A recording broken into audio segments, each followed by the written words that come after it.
नमस्कार.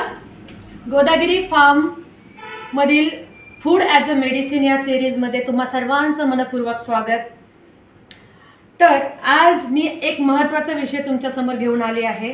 तो म्हणजे मुलांना तुम्ही नूडल्स देताय, मुलांना तुम्ही नॉर्मल गव्हाच्या पोळ्या देताय आणि नूडल्स तुम्हाला माहीतच आहे की ते मैद्याचे बनलेले असतात. हे तर कुणापासून लपलेलं नाही. तर आज आम्ही या सर्व गोष्टींना एक बेस्ट ऑप्शन घेऊन आलो आहोत, त्या म्हणजे खपली गव्हाच्या शेवया. खपली गव्हाचे इम्पॉर्टन्स आम्ही तुम्हाला यापूर्वी पण सांगितलेच आहेत, तर थोडक्यात मी तुम्हाला रिवाइज करते.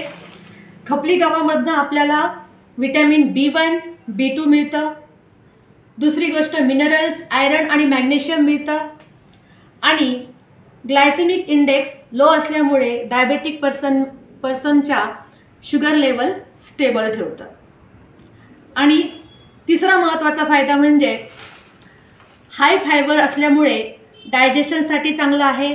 कॉन्स्टिपेशनचा प्रॉब्लेम तुम्हाला येणार नाही आहे. आणि आपण मुलांमध्ये तर पाहतोच, मुलांमध्ये किती कॉन्स्टिपेशनचा प्रॉब्लेम येतोय सध्या, कारण त्यांचं फास्ट फूड खाणं असतं आणि लो फायबरयुक्त ते खातात. तर सगळ्या गोष्टींना, या सगळ्या प्रॉब्लेमला एकच सोल्युशन आहे, खपली गव्हाच्या शेवया. खपली गव्हाच्या शेवया. थँक्यू.